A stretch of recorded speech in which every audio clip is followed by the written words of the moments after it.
Diga mucho, mis queridos intercesores 24 horas. Este es el día que hizo Jehová para bendecirnos. Nos gozaremos y nos alegraremos en él. Le damos gracias a nuestro Dios porque es un Dios grande, fuerte, maravilloso y victorioso. Yo sí sé y doy testimonio de que nuestro Dios, el único Dios que existe, aunque otros digan que tienen otros dioses, que nuestro Dios es un Dios tan bueno que si él tiene que pasar por encima de la ley para aplicar gracia y misericordia con tal de darnos salvación y de darnos una esperanza en él y de darnos una segunda oportunidad, Dios lo hace.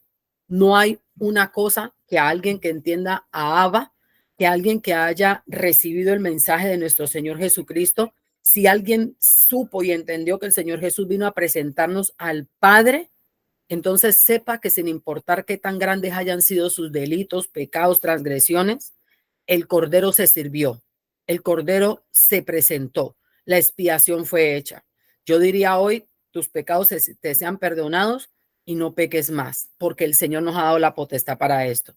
Y vamos a creerlo y a entender que el Señor en su momento nos va a dar lo que necesitamos para salir adelante. Vamos a orar y vamos a comenzar con el tema. Padre bueno, Señor y Dios nuestro, en el nombre de Jesús, te damos gracias por tu amor inmerecido, Señor, y te pedimos que tu Santo Espíritu hoy en el nombre de Jesús venga para ayudarnos a discernir este tema, Señor, porque es necesario, Padre, en el nombre de Jesús. Amén. Miren, estamos hablando del matrimonio y hablando del matrimonio, tendríamos que plantearnos un montón de preguntas. ¿Qué es el matrimonio? ¿Quién creó el matrimonio? ¿Para qué se creó el matrimonio? ¿Cuáles son las reglas o las leyes que rigen el matrimonio? Para nosotros poder llegar a ese entendimiento de si lo que estamos viviendo realmente es lo que Dios dijo o estamos viviendo en otras cosas en las que nos engañaron y nos enredamos ahí. Ciertamente hemos sabido que nuestro Dios dejó reglas, estatutos, principios absolutamente para toda la vida del ser humano y nosotros debemos regirnos por ella para que nos vaya bien. Cuando nos regimos a ellas y escogemos cumplirlas, nos va bien, y cuando no nos regimos a ellas, sino que nos apartamos, pues nos va mal. Y eso lo hemos visto hasta hoy. Entonces, la idea aquí es nosotros empezar a contemplar el tema del matrimonio. ¿Por qué está tan mal la sociedad? ¿Por qué está tan mal el tema del matrimonio? ¿Por qué no se ve diferencia entre los matrimonios del mundo, si es que eso existe, y los matrimonios de los cristianos? ¿Por qué no hay diferencia? ¿Por qué ellos se separan y nosotros también? ¿Por qué entre ellos hay pleitos, riñas, contiendas, disensiones y entre nosotros también? ¿Por qué en los matrimonios de ellos se manifiestan obras de la carne y en el de nosotros también? ¿Por qué en el de ellos se violan, se matan, roban, hurtan y en el de nosotros también? ¿Por qué no hay diferencia entre un matrimonio y otro? Entonces yo me preguntaría, ¿será que el matrimonio fue algo que Dios creó? ¿O nosotros como cristianos hemos adoptado otra vez una figura de cautiverio que nada tiene que ver con el reino? Y entonces comenzamos a desarrollar lo siguiente. Cuando usted compra un vehículo, la ley le presupone a usted un montón de requisitos. Y entre otros le dice, usted tiene que ser mayor de edad, usted tiene que tener entre tanto y tanto para poder empezar el trámite para una licencia. Usted tiene que hacer un curso, usted tiene que tener un documento de identidad que diga quién es usted, usted tiene que tener una prueba física donde nosotros determinamos si usted tiene consumo de drogas o no y si está apto físicamente, tiene calidades y cualidades físicas para manejar. Y además le damos unas clases prácticas para saber si en ese andar usted realmente está capacitado para conducir. Y una vez que usted tiene todos estos requisitos, le ponemos un maestro para que el maestro nos diga si es verdad que usted puede tener la posibilidad de manejar un vehículo. Y cada tantos años vamos a chequear si es cierto que usted es capaz de manejar. Y durante el tiempo que usted está conduciendo un vehículo, nosotros vamos a ver si usted cumple con las reglas o no. Y si usted no cumple con las reglas, nosotros le vamos a imponer un castigo. Pregunto yo, ¿es más importante un vehículo, conducir un vehículo y ejercer tu derecho a movilizarte que el matrimonio? ¿Por qué el matrimonio está regulado de una manera tan descuidada, donde no hay que tener, nomás hay que ser mayor de edad y tener un mínimo de dinero? Y dos gentes que firmen. Ni siquiera tienen que tener unas calidades estos testigos tampoco. Pero para una licencia de conducir, tú necesitas un maestro que te firme, necesitas toda una institución del gobierno que diga que eres una persona que naciste, que eres mayor de edad, tu estado civil, si tienes dinero para pagar, te hacen pagar una póliza de seguro, alguien que respalde si tú lo haces de mala manera o descuidada, y si tú manejar un vehículo causa un daño a otro, te ponen unas multas grandísimas, incluso sanciones penales, civiles, comerciales y de todo tipo. ¿Por qué para el matrimonio, si es una figura más importante que el hecho de que tú te desplaces en un vehículo, no hay ningún tipo de estas sanciones? Y si las hay, sinceramente, están más allá de eso. Simplemente se reducen a lo civil y a lo mercantil, es decir, a lo económico. Pero realmente no hay ya una sanción moral. Esa desapareció hace mucho tiempo, desapareció hace muchísimo tiempo un montón de conceptos que son presupuestos para lo que nosotros como cristianos supuestamente buscamos, pero que hemos permitido que se le llame matrimonio. Entonces, todas estas cosas que te empiezas a preguntarte y a hacer el ejercicio de discernir y de pensar a partir de la pregunta correcta, es ¿qué es el matrimonio? Entonces nos vamos a encontrar con un término chocante que, aunque yo lo entendí y lo discerní por el Espíritu, decirlo y bajarlo del diseño de Dios a este plano es chocante y es difícil. El matrimonio no fue lo que Dios instituyó desde el principio. El matrimonio es una construcción social a partir de la cual el hombre, al ver el comportamiento y las consecuencias que estaban surtiendo a través de que el hombre seguía violentando el diseño de Dios, hicieron una figura para absorber el diseño de Dios.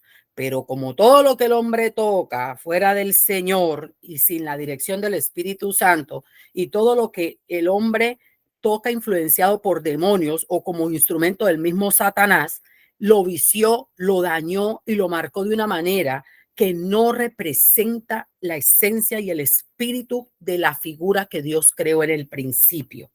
Dios no creó el matrimonio como figura. Él dijo y habló de la unidad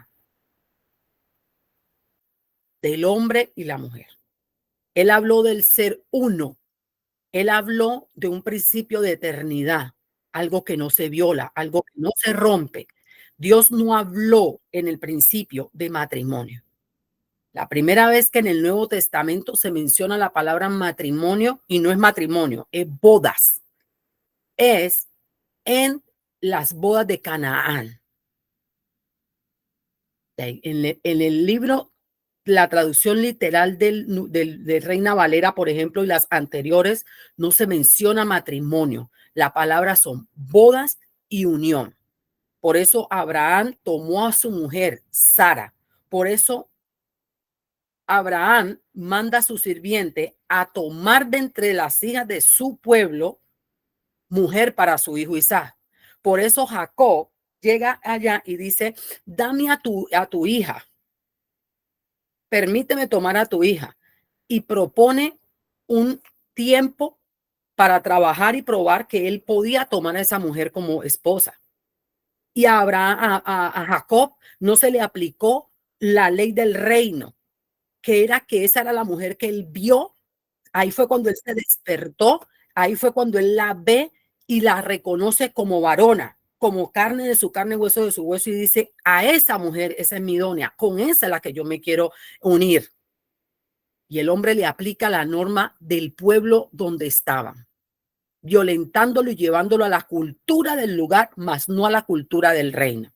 Entonces el matrimonio como tal realmente se menciona en la antigüedad en Mesopotamia, en el año 4000 antes de Cristo, en una tablilla en la que se explicaba los derechos y los deberes de la esposa y el castigo a causa de la infidelidad. ¿Entendemos? Entonces, en el Código Civil, ya en la modernidad, no, vamos a ir en orden. Primero, la primera vez que se registra la palabra matrimonio como tal se hace en el año 400 antes de Cristo en una tablilla, y ahí lo que se establecían eran los derechos y las obligaciones de la mujer, de la esposa. Ahora bien, para los tiempos de Roma, en el Antiguo Testamento para allá, pero antes de que Cristo naciera, en Roma se establece el matrimonio como el derecho de la mujer a ser la madre legítima y reconocible de los hijos de un varón. Ahora bien, también dice que en esa misma tablilla o en ese mismo papel o documento donde se le reconocían derechos a la mujer como esposa legítima de un varón y la madre de sus hijos legítimos. Es decir, que este documento que se hizo llamado matrimonio era una figura legal más semejante a un contrato civil o mercantil, que lo que realmente quería era salvaguardar a la mujer y los derechos de ella en cuanto a, en este caso ya en Roma, derechos de herencia y derechos de legitimidad por aquello del título y la realeza en cuanto a cuna. Ahora bien, esta mujer que se casaba para este tiempo en Roma, ella se casaba y adquiría ese papel, firmaba ese contrato, se iba a convivir con el hombre y los hijos que eran reconocidos para el tema de herencia eran los hijos que había concebido con esta mujer que portaba ese documento legal, porque ella era la esposa legítima. Por eso vino a cobrar fuerza y vigencia. Por eso el matrimonio como tal, instituido como una creación de la sociedad para regir y regular comportamientos humanos, no tenía nada que ver con Dios ni con la religión. Tenía que ver con poder, tenía que ver con dinero. Tenía igualmente poder, dinero, vestido de poder. Tenía que ver con otra cosa. No era el principio de la fidelidad, el amor o lo que sea que usted le quiera poner como componente, que sobran, porque cuando usted entiende la unidad a la que Dios nos llama, pues todas esas cosas están implícitas y no hay necesidad ni de decirlas. Pero aquí en la figura del matrimonio, entendemos que esta composición social que se hace viene para regir este tipo de comportamientos. Hablamos en la introducción de toda la evolución que el matrimonio como tal había venido teniendo en la sociedad, tanto que al punto que vamos hoy en día, la sociedad sigue regulando el matrimonio y cambiando las leyes del matrimonio porque ese matrimonio tenía un objetivo y ese objetivo tenía que ver con temas económicos y temas de herencia y de título. Ahora bien, cuando el matrimonio es hecho bajo ese presupuesto, tiene coherencia que la ley hoy para este tiempo cambie para decir que también un hombre y un hombre se pueden casar y una mujer se pueden casar, porque ellos no están buscando el vínculo sagrado que Dios habla de unidad, sino que están buscando realmente el obtener los derechos económicos y patrimoniales que le corresponden a una pareja. Por eso, a la gente que tiene pasiones desordenadas y viven hembra con hembra y varón con varón, se le debería reconocer esa parte y eso no requiere un matrimonio, no requiere una ceremonia entendida desde el punto de vista religioso. Ahora bien, si bien es cierto que en el Código Civil, en general para todos los países de América, se vino a reconocer el matrimonio como una figura legal en 1870. En el artículo 159 se viene a reconocer el matrimonio o el vínculo y la unidad entre esos dos, hombre y mujer, como una sociedad legítima, con un hombre, con una sola mujer que se unen en un vínculo indisoluble para perpetuar su especie. Oiga el propósito que le ponen al matrimonio, ¿ok? Y para ayudarse a llevar el peso de la vida. ¿Qué pasaba? La iglesia más fuerte que ha regido con mayor fuerza, influencia en el mundo entero fue la iglesia católica, llamada entre comillas, era el Imperio Romano, uniendo todas las religiones y todos los cultos que existían para poder gobernarlos y dominarlos bajo la figura del Dios Todopoderoso. De ahí que ellos tomaron todas las deidades que se adoraban y le pusieron nombres de santos. ¿Por qué usted cree que hay tantas vírgenes en la iglesia católica como figuras y estatuas? Porque hay tantas vírgenes como tantas deidades femeninas se adoraron. Según la región, asimismo cambia el nombre de la supuesta virgen y es simplemente una deidad. Asimismo, como se tomaron a los hombres para ser adorados y venerados, cuando el santo, usted es santo, yo soy santa, y no tenemos derecho a que nos levanten ni una estatua ni que nadie venga a rezarnos a nosotros conforme a la ley de Dios, pero esa es a la ley de Dios. Entonces, esto que nosotros llamamos matrimonio tiene unos orígenes muy diferentes a lo que tiene que ver con la unidad que Dios estableció. Ahora bien, viene un momento donde el hombre, la iglesia y la sociedad, el Estado y la sociedad y la iglesia llegan a un punto de unidad. y vuelven y hacen lo mismo y trenzan todo este rollo. Toman la figura de Dios que dice unión, únanse, serán uno, para asemejarlo a una sociedad, levantan un documento que le da derechos que puede exigir la pareja el uno del otro, con el fin supuestamente de multiplicarse y prevalecer en los valores y esto y lo uno y lo otro. Pero ¿qué pasa? A esa figura se le siguen metiendo un montón de cosas que son contrarias a Dios y que no tienen nada que ver. Por ejemplo, cuando usted va al matrimonio, hay unos votos matrimoniales que son los comunes. ¿Le será fiel en la enfermedad y en la pobreza? Sí. Pero si no te es fiel en la pobreza y en la enfermedad, te puedes separar de esta persona. La amarás, pero si la dejas de amar, también te puedes divorciar. ¿Qué otra cosa te piden? Serle fiel hasta la muerte. Pero si no te es fiel, también te puedes separar. ¿Qué sé yo? Cada cosa por la que usted dice que jura son las mismas causales por las que usted se puede separar. Entonces eso le va diciendo a usted que esa figura está tan torcida y tan retorcida que definitivamente no puede ser algo que tenga que ver con Dios, que es algo que no tiene que ver. Entonces volveríamos al principio.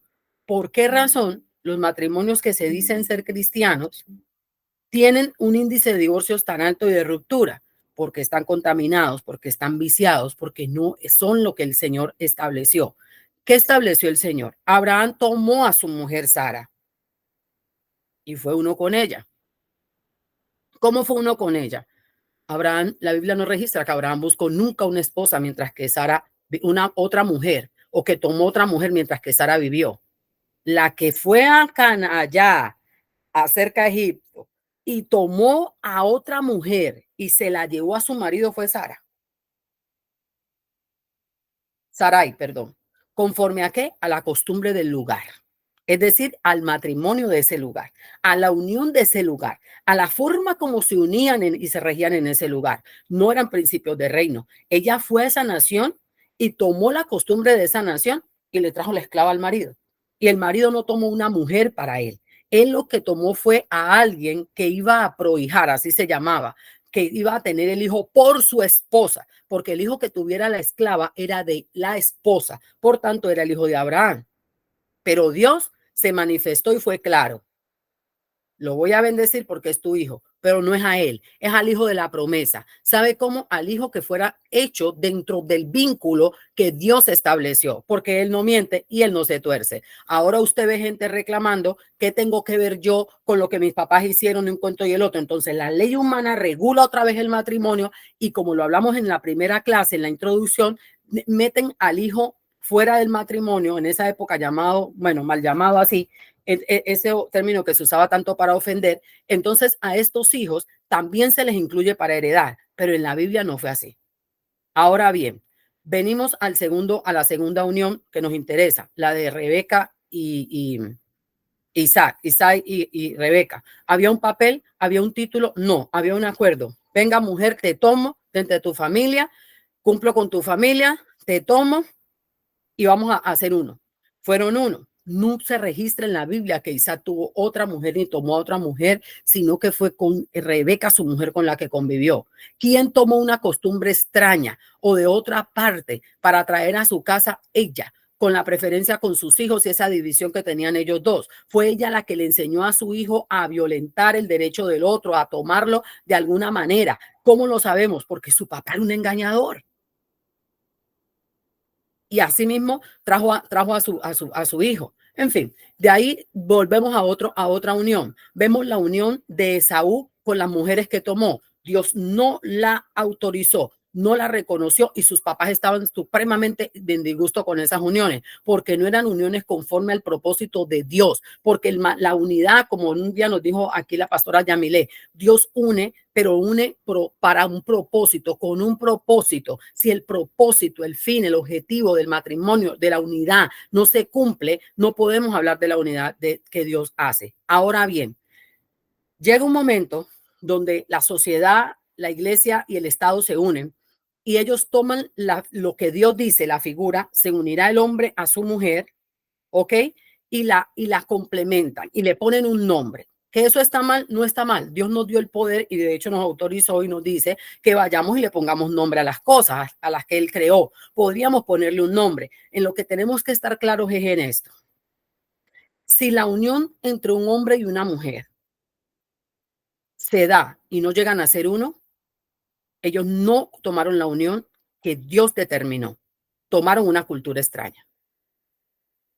Si a esa unidad que Dios determinó desde el principio, donde el hombre dejará padre y madre, tomará a su mujer, se unirá a su mujer y serán uno. Se dé, estamos bien y llámela como quiera. Póngale Pepe, Juanita, chancla, zapato. Si cumple con el propósito, estamos bien. Pero no importa si usted le llama matrimonio a algo que tiene patas, cola y cuerno, va a dar un fruto conforme a su creador o a su simiente. Ahora bien, cuando ellos unen esto, ellos toman la figura de esa unidad de la que Dios habla y le ponen un nombre y le llaman matrimonio. Pero también luego toman todo lo contrario a lo que Dios da en esta unidad como requisito y lo meten aquí también. Pero también toman un montón de culturas extrañas y las traen aquí al matrimonio, a esta figura y la meten aquí. Entonces, de todo lo que le metieron a eso que hoy llamamos matrimonios, ¿cuál es la parte que tiene que ver con Dios? Porque en ese sancocho que se armó ahí, ya ahí la esencia y el asunto se pierde. Y cuando yo como cristiano me uno a una persona con propósitos diferentes a los que la palabra me establece y está en Génesis desde el principio, lo vimos ayer, entonces voy a tener todos los problemas que estamos teniendo hoy. Cuando en la iglesia no se entiende que hay que preparar al niño desde que es niño para ser esposo o para ser marido de una mujer, para tomar una mujer, para ser cabeza de un hogar, para ser representante de Cristo, tenemos los problemas que tenemos hoy. Cuando no se toma una niña desde que es niña para enseñarle a ser virtuosa, prudente, sujeta a su marido como a Cristo, no por él, porque es la figura de Cristo.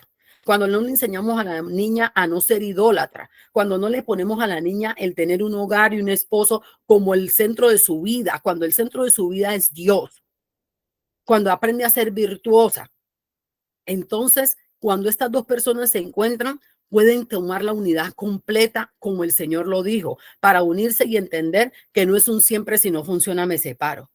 Siempre si no pueda, pues cada uno coge su lado, porque entonces ahí estaríamos haciendo a Dios mentiroso. Ahora bien, si yo soy cristiano y mi esposa es cristiana y somos cristianos maduros, ¿de dónde saca la gente que hay yugo desigual? Porque el Espíritu Santo que debería tener usted y que debería tener él, habla la misma cosa y al hablar la misma cosa, sea que usted sea adorador y el otro predicador, sea que usted sea apóstol y el otro evangelista, sea que usted sea una cosa o la otra, sea que usted sea ojo y su mujer pierna, o sea que usted sea hígado y su mujer riñón o corazón, ¿qué tiene que ver si tienen el mismo espíritu, van a fluir en el mismo sentido? Porque al final del día es un tema de que el Señor Jesús está diciendo, ustedes se dejan es por la dureza de sus corazones, porque no son capaces de mirar al otro desde el yo mismo, desde el yo mismo, sean uno. Porque es que yo hasta ahora no he visto a nadie que esté sano mentalmente o que por lo menos no haya un problema de adicciones y problemas psicológicos o psiquiátricos diciendo de que, mira, este ojo no me gusta, déjame sacármelo. Mira, este ojo hoy no, hoy como que este ojo no. Déjame parchármelo. Ni siquiera eso he visto. Alguien dice, mire, ¿y tú qué andas haciendo con ese parche en el ojo? No es que hoy este ojo, hoy no lo quiero mucho, no. No he visto eso. Yo no he visto a un diabético que cuando le dicen, mi hermano, le vamos a tener que cortar la pierna o el brazo o el codo o la mano, diga, ay, sí, mire, córtame bien arriba para que me salga con todo ese brazo, que ese brazo nunca me ha gustado. Y cuando el Señor nos está diciendo, sean uno, ámense como a sí mismo. Nadie que ama a su cuerpo lo repudia, lo rechaza o tal cosa. Nos está hablando muy claro del matrimonio. De ahí en adelante, si usted quiere tomar el atajo, está bien, esa es parte de su decisión y su libre albedrío, pero sepa que ninguna decisión viene sin consecuencias. Sean consecuencias buenas llamadas bendición o consecuencias malas llamadas maldición. Pero cada acto tiene una consecuencia. Qué bueno que Dios es misericordioso. Mañana vamos a hablar de aquellas cosas que Pablo aconsejó. No son norma, no son ley, pero en vista de todo lo que él le tocaba ver y pasar allí en medio de tantas cosas y de él mismo ser parte de tantas culturas, dio consejos conforme a la palabra y estableció muy claro, esto es mandamiento, esto lo digo yo, esto es lo que yo pienso de acuerdo a lo que el Espíritu me muestra, pero eso es una decisión de ustedes. Ni siquiera Pablo dijo a quién qué hacer, cómo hacer, él dio una sugerencia, la gente sabe si la toma o no la toma, en la carta a los Corintios. Entonces vamos a estar claros en que nosotros como cristianos tenemos que saber si cuando nosotros vamos a firmar ese papel, vamos por el vestido, por los anillos, por la pompa de la boda.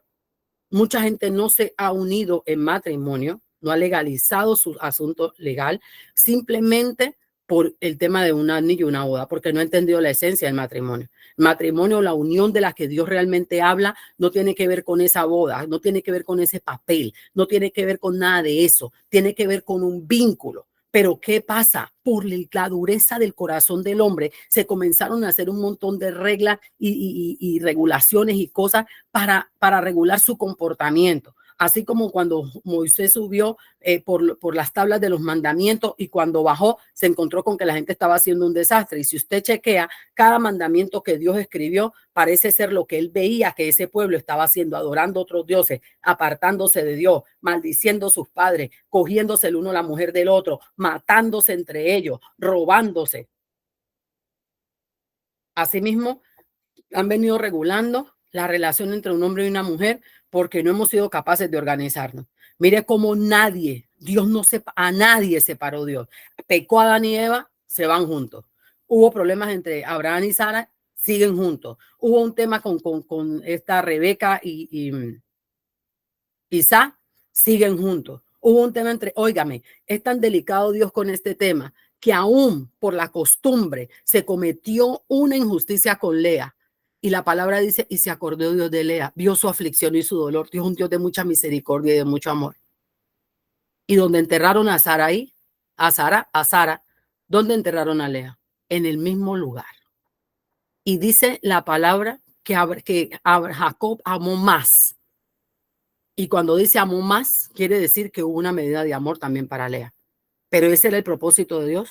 ¿Ese era el plan de Dios? No. Eso fue algo de una costumbre extraña que tomaron los hombres y Dios otra vez hizo lo que él sabía hacer y como yo lo conozco, como un Dios de tanta misericordia, de tanto amor, y a veces sobrepasa por la ley para dar gracia, para dar favor y para dar misericordia. A nadie le estoy diciendo que vaya a ir coja 2 mujeres. A nadie le estoy diciendo que coja un marido ajeno.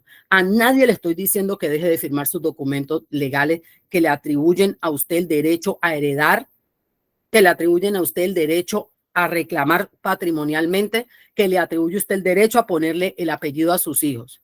No, porque esas leyes se establecieron para guardar los derechos de la mujer, principalmente y de los hijos, de herencia y económicas, por las cosas que hasta hoy se ven.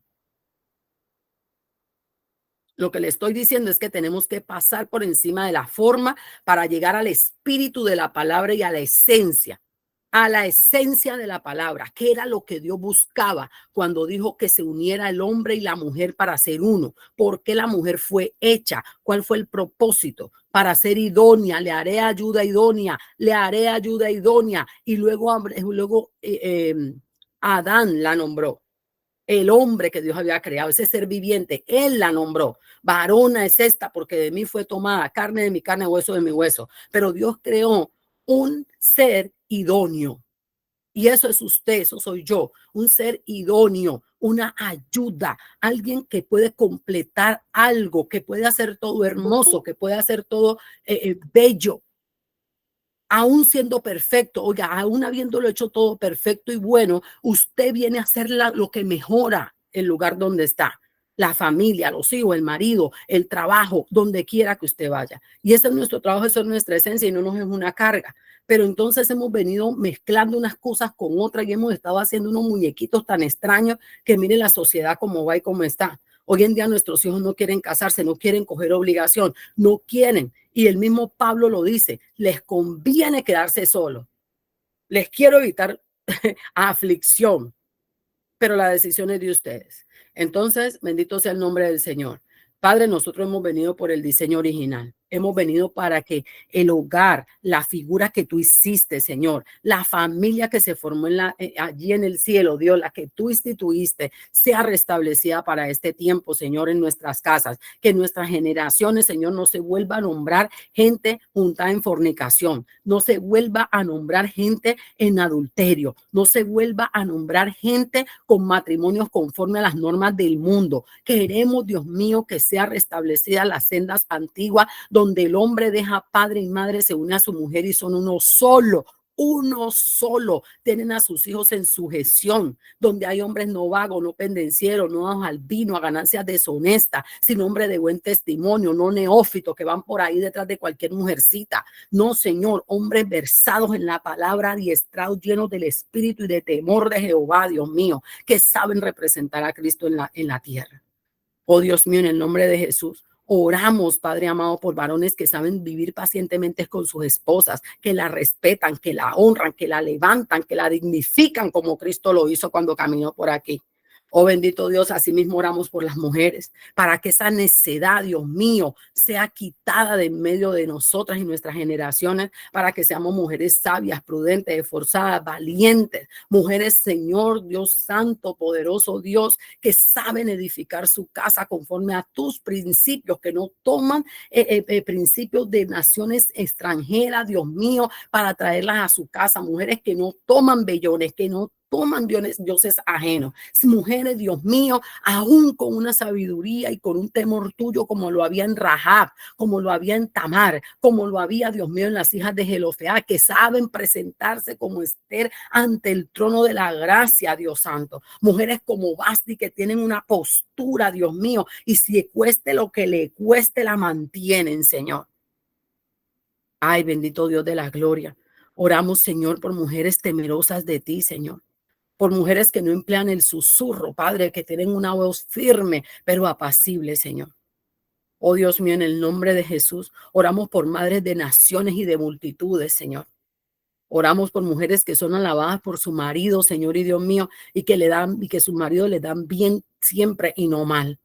Oramos, Dios, por la restauración de la unión del hombre y la mujer que viste en el principio. Oramos para que podamos ser idóneas para nuestros esposos, pero también podamos ser idóneas en todos los campos donde tenemos que ser mujeres, Señor. Dios mío, oramos, Padre, para que las pasiones desordenadas no vuelvan a tener nido en nuestros hogares ni en nuestra genealogía a causa de la iniquidad que se acumula. Oramos, Señor, por varones, sacerdotes como hijos, Señor, que saben honrar a padre y madre y a ti, Dios Santo. Y oramos por hijas, Señor, sacerdotisas y reinas del reino de Dios y tu justicia, que saben, Dios mío, edificar sus casas para presentarlas como coronas delante de tu presencia, Señor. Oramos por hijos obedientes que honran a padre y madre y que te honran a ti, Dios mío, que cumplen la ley como nuestro Señor Jesucristo y que saben doblegar su vida, Dios Todopoderoso, delante de tu divino propósito y favor, Señor. Hoy oramos, Señor y Dios mío, para que la célula fundamental de la sociedad llamado familia vuelva al diseño original, no al diseño que el hombre le fue poniendo un pedacito, otro pedacito, cultura de aquí. No, necesitamos, Dios, que la familia sea restablecida como fue fundamentada y creada por ti desde el principio. Necesitamos que el Espíritu Santo venga a ocupar su lugar en las familias. Necesitamos que el Señor Jesús venga para redimir nuestras familias. Necesitamos que tu Padre sea manifiesto en nuestras familias. En el nombre de Jesús te lo pedimos. Por eso, Señor y Dios mío, hemos venido a este seminario. ¿Puedes ver algo, Señor? ¿Cuántos hombres hay aquí? ¿Cuántas mujeres hay aquí? ¿Cuántas mujeres que son madres de varones? ¿Cuántos hijos varones hay en esta reunión? Tú lo ves en la iglesia. Tú lo ves, Dios mío, en los seminarios de esposos, de casados, de matrimonio, donde ya las iglesias no los están haciendo porque la gente no va. Incluso van mujeres solas a pasar vergüenza. Y algunas hemos sobrepasado la vergüenza y si nos toca solas, vamos solas. Padre, necesitamos una intervención tuya. Realmente necesitamos una intervención tuya. Perdónanos, Señor, por todo lo que hemos hecho como mujeres para ayudarle al mundo y al diablo a anular la figura paterna. Perdónanos, Señor, si hemos sido necias y lo hemos sido, para edificar nuestros hogares y perdónanos por la forma como hemos estado educando a nuestros hijos, con esa hipocresía, Señor, donde al varón se le dice, meta mano y a la mujer no se deje tocar. Ah, pero sáquele todo lo que pueda. Ayúdanos, Señor. Necesitamos ser ayudadas, Dios mío. Porque al final del día, si la sociedad no manifestara una sanidad real, tu casa, tu pueblo, tus hijos, tenemos que dar manifestaciones conforme a la semilla que está en nosotros y la palabra dice que es Cristo. Entonces, dentro de la iglesia no pueden seguir habiendo este tipo de uniones que fácilmente se rompen y con tantos problemas, Señor. Cuánta mujer herida, ofendida, dañada por la aspereza de un esposo, Señor, que no, absolutamente no.